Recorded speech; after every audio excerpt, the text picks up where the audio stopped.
The whole idea here, this should be like a super small subway station. You get in, you get out, you fly. And I always appreciate this conversation because at the end I always go like, oh, that question was good. I gotta look into this. So to me, an eVTOL, it's a little bit like a cable car with no cable.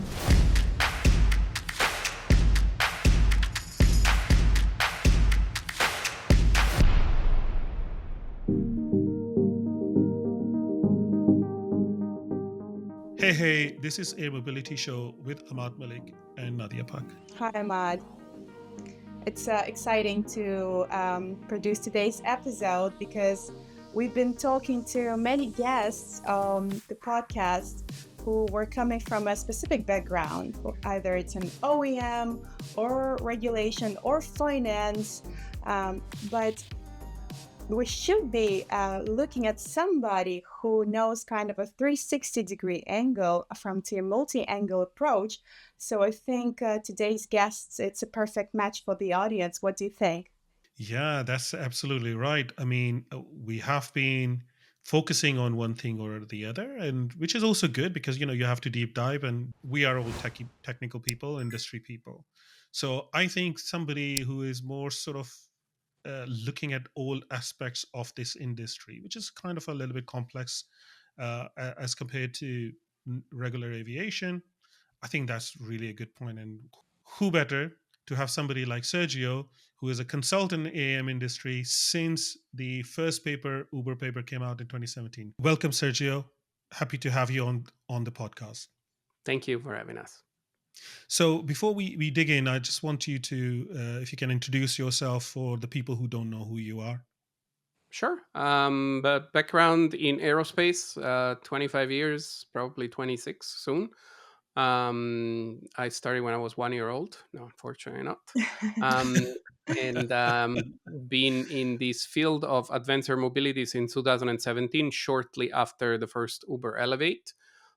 We thought that this was a promising area. And throughout the years, we have grown to cover the entire industry, to provide tools to the industry. And now we're considered some of the folks that knows this industry the best. So the AAM work that now you're doing, you're focusing on that for the I would say you're there from the start, really. So what are you focusing on? What are the things that you are prioritizing as your organization and yourself? I mean, literally, you need to have your hands in every single pie when it comes to this industry because, again, we're not just adding a new airplane. We are building a new branch of aerospace. And that includes, where they're going to land, where they're going to go, who's going to operate them, what these vehicles are going to be like. But every year, I think that the focus shifts a little bit according to what is the push of the industry in that specific time.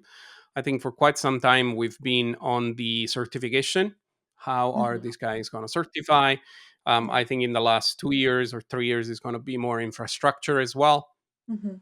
because we need to land them somewhere. And then last but not least, I think the focus is also shifting now towards operations. And not just who flies this airplane, but also how are these airplane going to make money for the operators. Yeah, no, that's a very good point, and I keep saying that. Nadia can attest to that. That I don't think this is just another extension of aviation. This is in its own right a completely independent field of aviation, branch of aviation. So I was looking at some of the stuff that you're concentrating on, and some of the things that you have worked on from your side. So one of the things that caught my eye was this the thing that you posted, 5 predictions, and I was just wondering, if you can just explain those 5 predictions, what in your view those predictions are. I mean, we are still predicting, but yeah. Yeah, so it's something that we do every year. It's this 5 predictions, and it is our way to say, we want to read the year ahead and try to understand, what are the different pieces that need to fall into place in order to, have this year be successful. And we've changed all the time. Sometimes it's the predictions are good. Sometimes the predictions are a little more difficult. In this case, for 2025, we know that yes, the Volocopter is as having some financial issues, but we think that they will find a way out of it. And so we think that there is still a possibility for Volocity to be certified. I mean, it's not that far away from doing it. It is a different story when it comes to the business case, when it comes to configurations. I mean, we can have unending discussions on all of that. And then the other piece is Zero G. That's one of the Chinese company is basically developing something that's very similar, but it is instead autonomous as opposed to piloted. And that is something that you can do in China. It's very difficult to do in the US. When it comes to the second one, I think if you look at the companies that could receive TIA or TIA equivalent, and again, when we talk about TIA, we talk about TIA for flight credit. So if a regulator comes to your offices and looks at a part, yes, it is TIA, but it is not what we want to look at. And so what we want to look is the regulator convinced enough about the maturity of our configuration that they are willing to send their inspectors to start doing test for credit. Aside from Aerofugia and Autoflight, that are going to be in the Chinese side of the world, Archer Beta and Joby are probably the one that could get it. The third one, two OEMs from our index will liquidate. So the reason that we didn't say fail, we said liquidate. It's because in this industry we always do this divide by two, and it's you never get to zero. And so the reason that we say liquidate is because that is the last breath of a company. On the full scale demonstrator, I mean, we know the Aviation Textron. It's building their Nexus demonstration Regent. You've seen the photos online. SkyDrive, the Supernal guys, Wenfeng Diamond might not be an everyday name, but Diamond it is. And so Wenfeng is the company that actually bought. It's a Chinese company that bought Diamond, and this company bought the IP from Volkswagen on their eVTOL, and now they're developing this eVTOL. And last but not least, Whisk, and Whisk is also in the little picture, and we've seen it. They're building it. The last one is about the vertiports. We know that the first vertiport is being built right now in Dubai. And we know that it will be entering operations, but not service, for tests sometimes during this year. But we do see the start of services in 2026. So we've been doing this since 2000, this prediction since 2021. It's a tradition to do that. Yeah, sounds like a fun thing to do at the start of the year, just to put some sort of ideas out there. So that's very interesting. And in the vertiports, like last one that you mentioned, vertiports, you're not sort of considering the multi-purpose kind of places, which have capability potentially. I mean, not necessarily they are fully set up, but they potentially have the capability to deal with some kind of a throughput. You don't consider that. You're considering specifically designed for eVTOL operation, right? Yeah, so what we're looking at is a purpose-built Purpose built. vertiport. Okay. Yeah. You can operate out of an airport. There is a Mm, million other different ways that you can do mm, this. What we mm. wanted to say is, when is the first dedicated infrastructure going to open? From a commercial and the financial point of view, I mean, we know that Archer have probably the biggest backing behind them financially there. But you know, companies like Whisk, how do you see that company evolving under Boeing and the change of the structure? So I mean, I mean, the if you refer to the VDOL that they have, as in the one that Aurora made, I mean, it was a proof of concept. So very very different from what Twisk is doing. I mean, it's still a company inside Boeing, but it's a little bit on the outside of Boeing's skin. So it's not deep down inside the body. And the other part that I would say is they are basically maturing the autonomous technology for the commercial sector of the entire Boeing. So this is things that can be resolved in a single pilot cockpit in the future. So if you see it in this bigger picture, the whole effort of Whisk becomes something that's a lot more important than just making it something about advanced air mobility.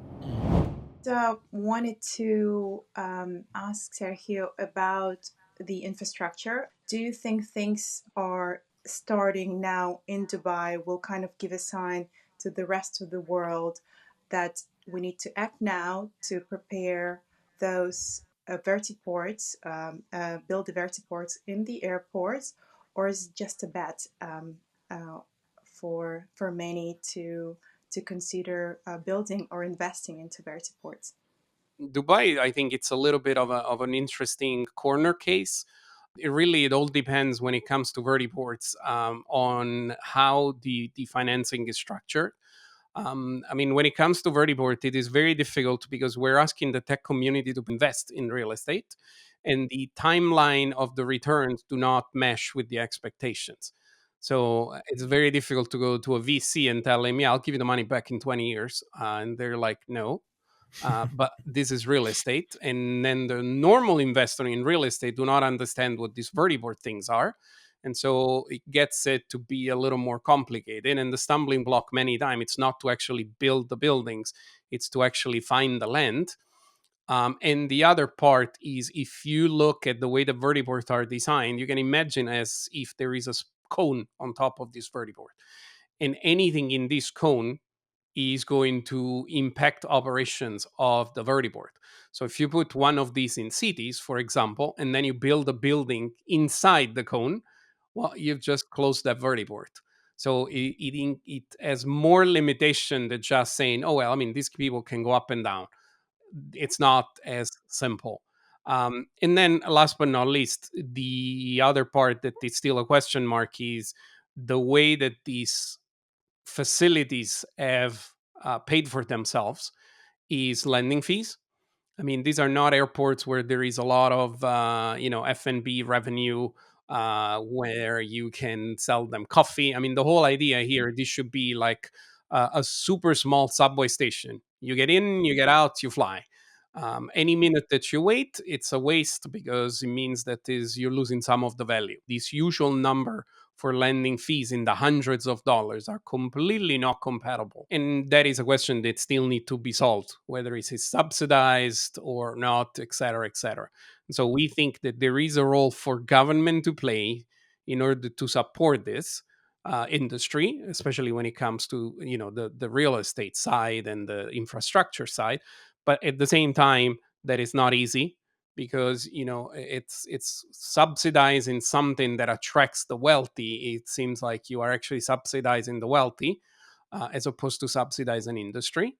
It is a very different way to approach that. I would say the TV mentality, where if you walk into Best Buy and you see a $30,000 TV, you don't complain about the person that has the money to buy it. You say, please buy it. So in a few years, I can buy the smaller one for a lot less.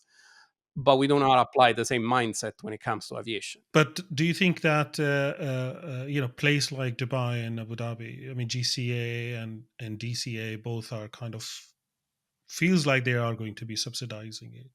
Do you think that's a good learning place for the rest of the world, for the US, so that we can collect data and see how it goes? I mean, for sure. I mean, it's the first place and the only place that can get service within the next year or two. And so I would think that yes, it is definitely a way to learn. I mean, it will be interesting to see how this vehicle will operate in an environment that has significant amount of sand in the air, as well as temperature that in summer are very, very hot. So how is the pressure altitude going to work? But at the same time, it is an environment that is at the confluence of different streams of positive engagement. And it would be the government saying, yeah, this is a priority, we want to do it. The public there saying, yes, let's do it, maybe also use more to flying, to see helicopter flying. And last but not least, as you said, the ground transportation is lagging behind. And and the city is just growing. And even just the new airport. The new airport is very far out of town compared to the old airport, but the old airport has no room for growth. And so, while you might think like, why they're going to spread as much as they want, but at the same time, yes, a new tool in the portfolio of transportation for the city, I think, would be an interesting first use case for advanced air mobility. Yeah, that's actually, yeah, a very good point, because if you see the plan of how the city, just Dubai, and I think a lot of the other Middle East and GCC countries will follow that, is they're just spreading out rather than having a center. This is the conversation I was having when I was in Dubai. I do spend some time there, and you know, downtown is not a really downtown. It's just an area just called downtown, right? And the same is that Marina. Then you have Dubai South, which is way out of the city. But all this area is going to be developed. This Dubai is potentially going to be 5 times the size that they are, and every area have its own center.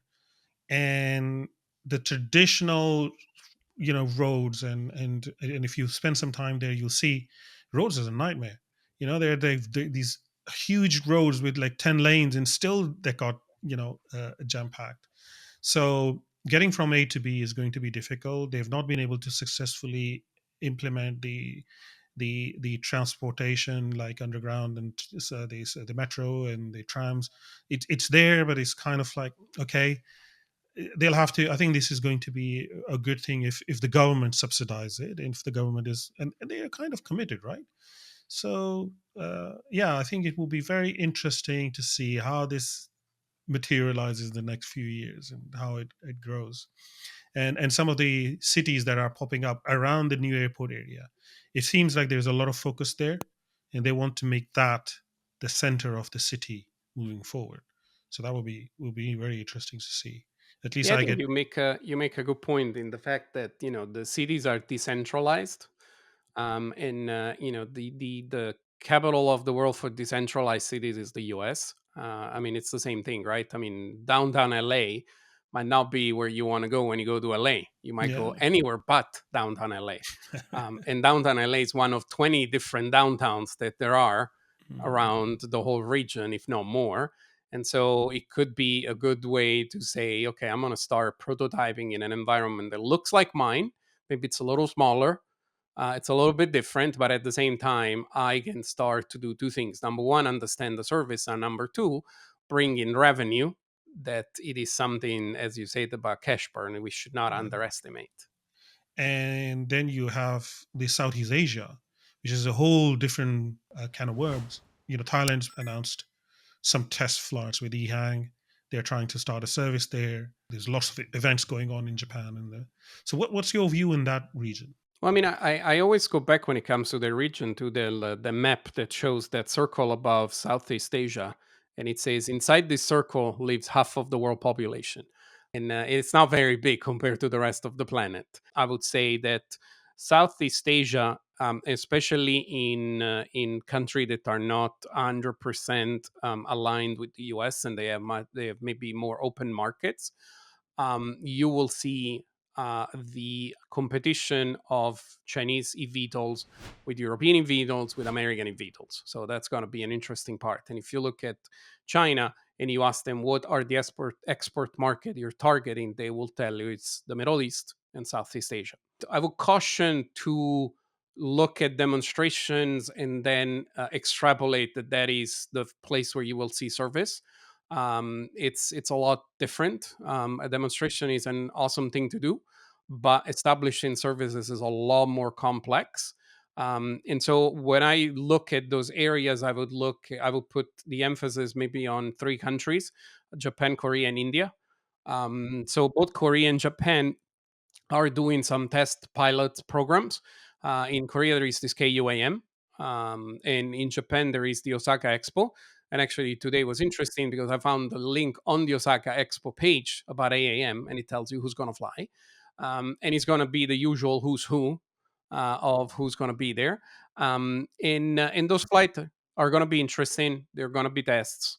And the other part is we also need to talk about India because it is the most populous nation in the world, and it happens to also be the most dense nation in the world for population. So it's half the continental United States, and it's got almost four times the amount of people. So there is definitely, and again, when you have this much concentration, building infrastructure on the ground, it's not easy because now it's a trade between a road and a house.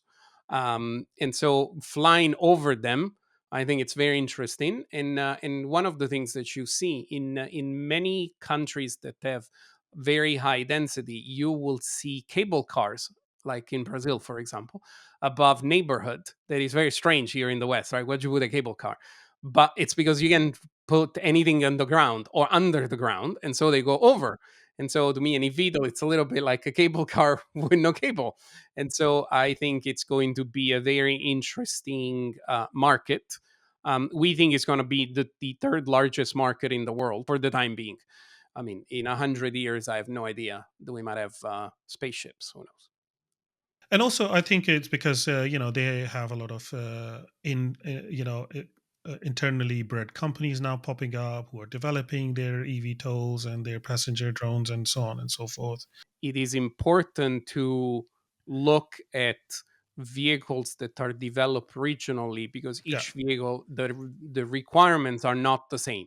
This is not an A320. An A320 that take off from New Delhi or Beijing or New York, it's exactly the same. It doesn't matter. It's still a runway and that's it. Here it's very different. We're talking about what are the connection, what is the density of people, how long are you flying, and these are all things that might bring a diversity in the airplanes that are used. Because what is happening in our industries with the Uber Elevate paper saying the airplane needs to be a certain mission, well, that mission, it's not an easy one-to-one application to the rest of the world.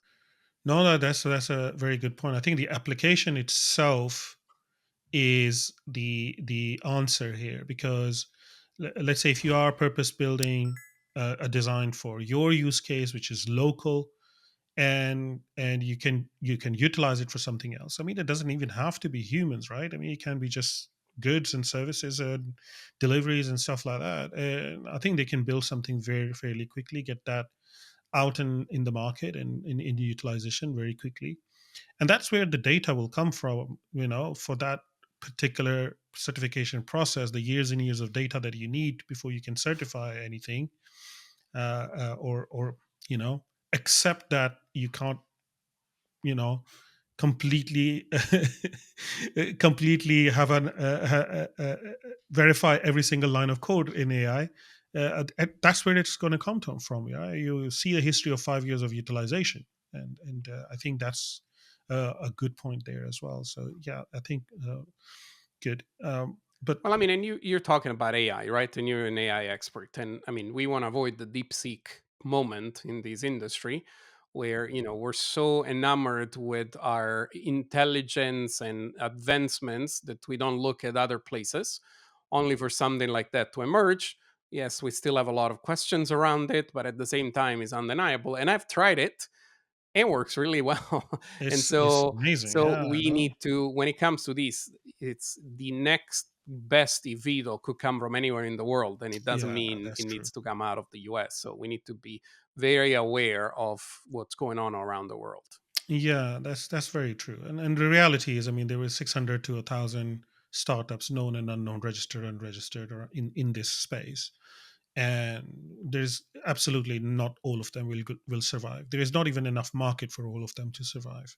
But what it will bring is the initial effort that is needed to develop the technology to get to a point where it's usable. And I firmly believe there is going to be a Blu-ray and SSD type of moment where we'll find that, okay, you know what, we have been banking on Blu-ray as the best in data storage in the world, and now they have a NAND disk, which is like a tiny little chip that can store 10 times more. And we save the NAND company, and it changes completely everything. So that's also something to look at. Going back to the eVTOL developers, and we have. I think there is a category that is starting to emerge. And I don't know if you agree with that or not. It's just my thoughts, really. I'm not an expert. Uh, in my view, the category is the likes of Joby and Archer and all these big names, right? So they've got a huge amount of investment behind them. They have the strong backing. They are developing things. They are going there. But then there are these people, these companies which are slowly plodding, moving forward. Slowly, they're taking their time. They're not in a rush. You have likes of Eve. You have like of Supernal. They have a very different approach. What's your view? I think they're sort of. I feel personally they're waiting for things to mature that they adopt. Okay, we are going to be a little bit behind, but we're going to waste less money, right? Benefit from innovation that other are rushing towards. No, I think you make a good point. So for sure, and I think there is a few different reasons for it. I mean, I think number one, it stems from the difference between a startup and a corporate culture. um, in a startup, the way that the startup works is you need to justify to your investors that you are doing everything you can to make their money work as hard as it can. And therefore you can just say no, no, it's when it's the famous thing about first flight. We always say it will fly when she wants to fly. That's very difficult to in front of a board of director and investor and say no, no, it's just I have no idea when it's going to fly. So it's really not something that can be done. And when it comes to some of these other companies that have large corporate behind them, it's a different story. And I think the part that you mentioned, the first ones will have possibly a better position in the market from being the first, but at the same time, they're also the one that are writing all the regulations that are fighting through all of the difficulties of an industry that's new. And for any one of the next one, they can be these famous fast followers. Yeah, I'm just gonna, it's a little bit like I'll take whatever he's having. And so it's going to be not easy, but easier than the first generation. And again, and the other part is I don't think anyone is taking their time. It's just everyone at different time frames. Eve from the very beginning said 2026. Now it's even farther out, and it's understandable. Supernal say 2028, now it's 2029. And the other part you also have to think about is if you turn back the clock of time, these first movers were supposed to certify in 2022, Yeah. 2023. Oh, yeah, yeah, yeah. So when you say it 23 versus 28, that's 5 years. Well, it is very probable that it's going to be more like 27, 29, or 27, 30, and it's going to be a little bit different when it comes to these. But yeah, I mean, the other part is yes, there is a second wave of companies. It's just that, as you can see already now, in investment, there is an escalation of commitment where you start piling money with the people that have achieved the most results. And so the question is, as you said at the very beginning, with all of these other companies, where is the money coming from? Especially when you're developing what I call perfect substitutes. It's something that does the same thing the same way. It's just it looks different. And why? So there is many other reasons, but at the same time, we need to live with the fact that there is way too many companies. Or maybe potentially it might go into the mergers and acquisitions in the future to optimize the finance parts of thing, but we will only see in the future. But one thing that I wanted to ask as well is that we talked about the OEMs, we talked about the infrastructure side, but one important stakeholder of this equation is also the fleet operator of the aircraft and putting together a business case for those guys. Um, do you think the fleet operator would take the most responsibility in terms of introducing this innovation into their fleets? And who will be the fleet operator, whether it will be an airline or a new company, new fleet operation company that would emerge just for the purpose of eVTOLs alone, or cargo drones or drones? How do you envisage this future? Yeah, so operators for sure play a very important piece. I mean, a very important part in this. I mean, at the end, it's where the rubber meets the road. I mean, you can have infrastructure, you can have airplane, but if someone doesn't fly them, we fly on a Boeing, we don't fly with Boeing.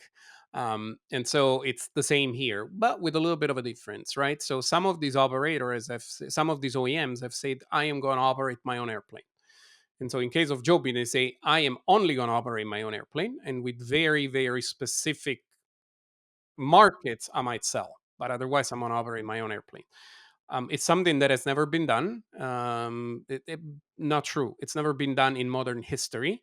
If you go back 100 years, it was done. I mean, United was an offshoot of Boeing. It's just that it's before any one of us were alive, and probably even our parents, maybe even our grandparents. And so it's very much in the past. And so it's a challenge. It's something new.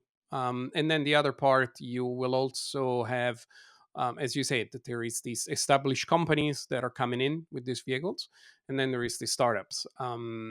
So if you look at these established companies, you, for example, get Bristow, one of the largest helicopter operators in the world, and you look at their approach to the market, they took an approach of a portfolio approach where they say, we're going to bet on these many vehicles. Not all of them will be successful. They will come out. And so we are going to be there, and we're going to be among the first to have vehicles that we can start looking at how do we augment operations. This is not going to be a substitution, it's going to be an augmentation. When it comes to airlines, I would be very surprised if you see any of these airline adding this aircraft on their AOC. Is going to be more along the lines of regional, where you contract with the regional. And that is, it's not because these airplanes are complicated or anything. It's just a salary slash way of working that is just simpler that way. And yeah, I mean, there is advantages, and for an airline, it answers their darkest and deepest desires. That is, how do I capture the passenger as soon as he gets out of the house? And so that's another piece that I think it's important. I mean, when it comes to the operators, you will not hear a lot of the operators saying, oh, I'm going to start to like gang ho. That might be something that you might hear from a startup. But when you hear any of the traditional operator, they'll say, I'll take one or two. I'll figure it out. I mean, Beta has announced that they are going to deliver an airplane to New Zealand to do tests. And again, the other part is we don't have to get fossilized on this passenger transportation, transporting cargo, doing EMS missions, much lower hanging fruit, for the simple reason that you are doing something that we want, right? I mean, we want our packages. I mean, I remember 10 years ago, if Amazon told you then in a week you get your package, you were like, oh my God, a week, that's awesome. Now they tell you tomorrow, and you're like, why? I want it now. Um, and EMS, I mean, EMS, it goes without saying. I mean, when you're saving lives, it's a different story. But I think that, when you look at all of these coming together, the operator will play a very, very important piece, or, I mean, part. And again, we've also always said that this industry is a three-legged stool. You got infrastructure, you got the OEM, and you got the operator. And do you also see this kind of like trickling into more sort of a GA type of thing as well? Because I think it have propensity to be more than just the normal your traditional operators or airline and that kind of structure. Yeah, I Like yeah, like pleasure flights over the beach and tourist attraction, like the single engine, twin engine and small helicopters do. So it might not be the same vehicles because these vehicles that we're developing are very expensive. I mean, we're talking $5 million. I mean, and again, let's not forget that for $5 million, you can get a very nice entry level business jet. Um, and we keep forgetting that, right? And But at the same time, a lot of this technology is going to trickle down to other vehicles. And so if you look at companies like Pivotal, it offers the single seater, nothing tilts, nothing. Is just, it kind of like lands on the ground and then it takes off, and it's an interesting way, especially with Part 107, especially with Mosaic, that kind of, when it will be implemented, opens up the spectrum of what can be done. We think that there is a place for this. I wouldn't expect this to become, an enormous market. But I mean, we need to see what happens, and maybe the confluence of autonomy with transportation. Then at certain point, if you have a single passenger eVTOL that autonomously takes you places, is it yours or is it operated by someone? So it's like on the ground, right? We're blurring the lines. I mean, right now you either drive your car or you get an Uber. But what if in the future you have a share service that it's mobility is getting more broken into pieces than it used to be before. Yeah, yeah. Uh, so rounding all the conversation that we have so far, Sergio, and thank you for your time, because you have a huge amount of all-rounded knowledge, which is really good to have. The final problem, which is public acceptance, right? Yeah, public acceptance, it's an interesting thing, right? I mean, we call it adoption more than acceptance. And I know Mm. it's semantics, but I mean, I think we accept a lot of things in life, Yeah, but we really don't like it. yeah, Like we accept to pay taxes. I'm joking. Um, anyway, different part of the world will have different comparison when it comes to this vehicle. And what do I mean with that? So if you look at some of those counselors, what they say these very polluting vehicles. And most of us say, what do you mean polluting? It's got a battery. True. But again, I think we're approaching this with the American mentality of saying, I can take a car off the road and you can put one of these vehicles. It's good. Well, if you approach it with the European mentality, you're taking someone out of a subway and put them into one of these vehicles. Now they're actually polluting more, not less. And so I can understand how that happened. And I think the other part about public acceptance is really you can talk as much as you want. But the proof is in the pudding. Until these people can feel it with their own ears and with their own eyes, they really don't know what's happening. I mean, I think there is this story that some of the folks at Joby relay, and it's that they stopped the chop in New York. When they did the test, was gathering there to say, we don't want more of this stuff flying. And then after they heard how quiet they were, they're like, no, no, we want this stuff flying, not the other stuff. And so I think any one of us that has heard this vehicle fly, you need to experience it because I mean, I still remember. I mean, I've heard them all, but I still remember being, for example, at one of the Joby test flights, and we were all asking each other. We were all talking, whispering to each other to be able to listen to the airplane. And so to me, it was a little bit of a disassociative experience being able to see an airplane but not hear it. You usually hear an airplane but not see it. But it's a lot of work that need to be done. It's a lot of work to tell these folks, these people are not flying over your house. No one's going to look into your backyard. We will probably vector them over already existing noisy areas like a freeway. There is a lot of this that unfortunately we will not be able to answer until we actually have them flying. I mean, it's very nice that we're starting to bring the vehicle among people and they can see it and touch it, but until you hear them, you do not understand. I mean, I've seen some properties that were next to an airport, and I was thinking to myself, why are people complaining about noise? Oh my God, it's so elitist. And then I went into those properties, and I'm like, no, no, they're right. I mean, you cannot talk outside when airplane are taking off. So I do understand, but I think it's very important to get to the point when the public can hear it. And so many times when I hear these discussions on public acceptance, it seems to me like discussing about breaking the speed of light. I mean, technically, maybe it could be done in a specific reference system, but at the same time, it's not like anytime soon it's going to happen. I'm just being mindful of time, Sergio. But before you go, we just wanted to ask you about SMG Consulting because you've shared a lot of knowledge in the industry from all angles. So, who would be your client? I mean, a lot of our clients really don't like publicity, and so it's interesting. If you go to our website, it's not any logo you will see. It's very very old. But I would say it's the entire ecosystem, both on the ground, in the air, operators, government, military, the suppliers, the supply chain. It's really varied. What do we do for them? Is we help them with anything that is related to growth. So whether it is a business plan, a market analysis, launching a product, a service, understanding, how to look at their supply chain, all of this other good stuff. It's where we come in, and it's always interesting. I mean, one of the beauty of the job that we do is that it never gets old. There is Yeah. always something new to think about, and on your own, as you guys already do, sometimes you need to think and go, "Oh, I didn't think about this. This is interesting." Yeah. So, and I always appreciate this conversation because at the end, I always go like, "Oh, that question was good. I got to look into this." So, No, that's fantastic. And once again, really appreciate your all-rounded conversation. That was a lot of fun. And thank you for your time. And thank you for everyone who was watching, tuned in.